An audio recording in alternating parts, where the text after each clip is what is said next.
Allez, j'enchaîne avec la dernière partie, cette fois pour parler de l'écran de fin de combat et des invocations.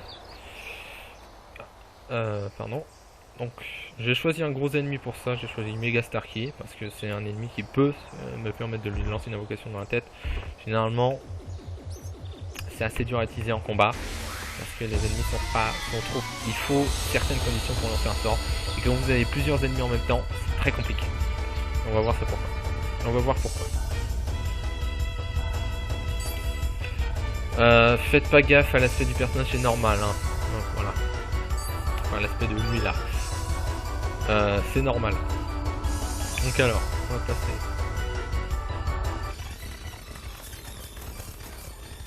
Je vais régénérer un peu les niveaux d'énergie de mes persos.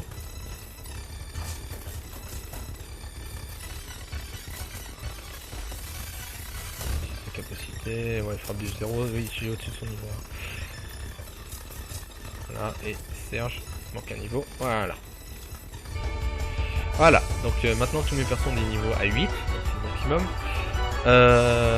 Et je vais vous montrer l'énergie. Alors, je vais passer mes persos en mode défense, quand un ennemi va agir. Voilà. Alors vous voyez, bon, il n'a pas utilisé ce que je voulais. Puis je vais tous les passer en mode défense jusqu'à ce qu'il agisse. Voilà. L'ennemi utilise une capacité. Vous voyez le cercle à gauche d'effet. C'est marqué. Alors il est, vous regarderez après, il est blanc, noir, blanc. L'ennemi a utilisé une... en réalité c'est 3 cercles. Et les cercles se remplissent de la droite vers la gauche. Étant donné qu'il a utilisé une capacité blanche, le plus petit cercle va se mettre de la capacité qui vient d'être utilisée, donc dans le cas précis blanc. S'il utilise une capacité rouge, ça va passer rouge. Et les autres cercles vont se décaler. Donc là, étant donné que c'était blanc, noir, blanc, ça va passer à noir, blanc, blanc. Vous le verrez. Comme ça va se décaler vers la gauche. Voilà, tac, noir, blanc, blanc. Quel est l'intérêt de savoir ça? C'est que pour utiliser un élément, une invocation, ouais, par exemple avec ça, je ne peux pas l'utiliser. Ah, ça bloque. Pour utiliser une invocation, vous devez vous arranger pour que la jauge d'effet soit de la couleur de l'invocation. Que les 3 zones soient de la couleur de l'invocation. Donc pour ça, il faut utiliser 3 capacités de la même couleur, de la couleur à la suite. Alors, étant donné que c'est Mega Starkey qui n'utilise que des capacités blanches, je pourrais tricher en utilisant ça. Je ne vais pas le faire, je vais plutôt vous montrer une autre capacité et au passage je vous donne une technique pour essayer de lancer rapidement vos invocations.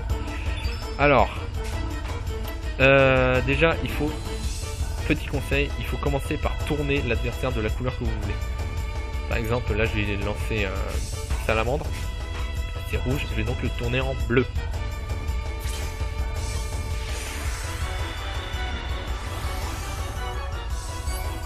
Ensuite, vous devez régénérer l'énergie dessus, lui qui a lancé le sort. C'est plus facile avec draguer. Hein. Comme il a énormément de récupération, il se récupère son temps parce que là j'ai un peu trop frappé. Et là, vous commencez à lancer. Là, vous attendez que l'ennemi agisse. Parce qu'il agira. Et si jamais il lance une capacité, il vous bousille votre combo. Et là seulement, une fois qu'il agit, vous, étant donné que généralement les tours durent assez longtemps, si vous, après vous pouvez récupérer une magie qui s'appelle zone, il y a 6 zones au total, qui passe directement la zone d'effet d'une couleur. C'est utile pour les invocations, mais vous la récupérez assez tard. Donc en attendant, je vous conseille d'utiliser cette technique. Donc là, je vais utiliser, donc les 3 personnes vont chacun utiliser une technique rouge. Technique rouge.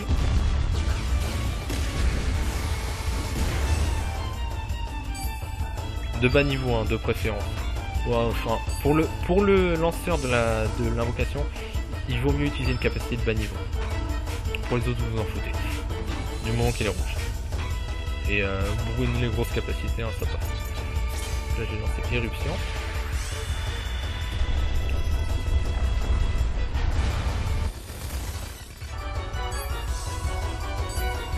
Et on va finir avec Brasier.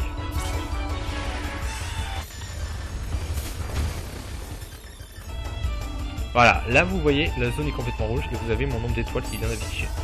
Les étoiles se débloquent en battant des boss. Je ne l'ai pas dit, j'aurais dû.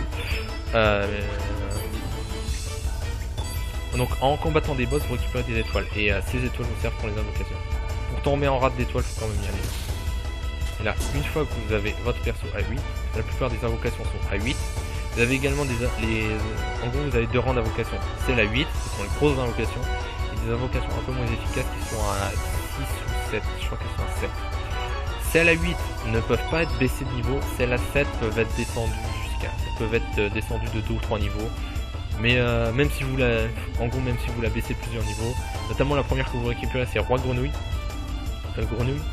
Et même si vous la baissez plusieurs niveaux, elle sera quand même plus efficace que les autres. Hein. Les invocations, c'est juste la passe. Et les capacités niveau 8 ne sont, en revanche, elles restent fixes au niveau 8. Les autres sont diminuées. Vous avez à peu près 2 invocations par couleur. Je les ai pas toutes trouvées, je les connais pas toutes, mais les grosses invocations vous sont données. Les petites, vous devrez les trouver. Sauf Roi Grenouille, qui vous sera donné aussi. Voilà, donc là, vous voyez un petit salamandre.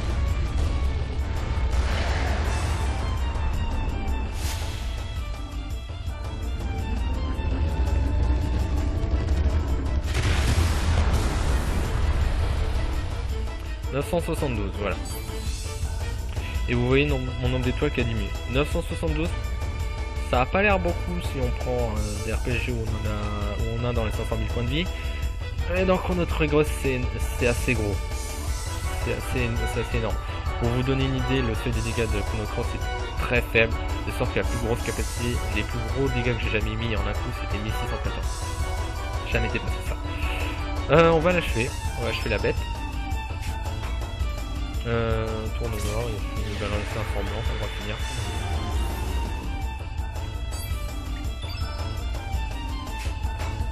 Allez, hop. Non, ça ne marche pas. Bon, une question de temps, il pourra pas me massacrer de toute façon. Ah oui, voilà, c'est ce que je disais, c'est endormissement. Je n'ai pas assez de points de vigueur pour agir. Je peux que le tourner jaune, donc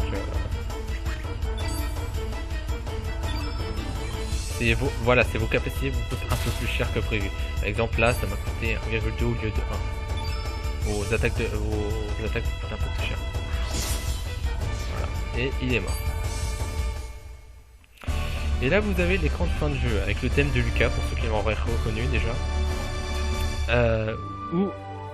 Alors, la première chose qu'on vous montre, c'est vos augmentations de stats. Les augmentations de stats sont déterminées par votre classe, en gros. Généralement, si vous avez un perso plutôt orienté tanking, c'est pas vous qui le décidez. Hein. Si vous avez des persos orientés tanking, comme par exemple Draghi ou des combattants, le plus souvent c'est les points de vie qui augmentent. Ce sera des stats plutôt les stats défensifs qui augmenteront. Et pour des persos plus magiques de style, je sais pas. Irenes ou Lina, ce sera plutôt des stats magiques, voire les skis, l'agilité, etc. Sont marqués également le nombre de gold que vous avez obtenu, l'or que vous avez obtenu. Donc on va passer ça. Et là, vous avez ce menu. Utiliser énergie et éléments restants pour se soigner. Énergie, c'est ce que je parlais tout à l'heure, niveau d'énergie. Donc si par exemple vous avez fini le combat en niveau d'énergie 5, vous pourrez utiliser tous les sorts du niveau 1 à 5 pour vous soigner. Ce sera automatique. Hein. Mais, sauf que contrairement à pendant le combat où dès qu'on utilise un sort, on diminue les niveaux d'énergie, vous pourrez utiliser tous les sorts sans consommation d'énergie.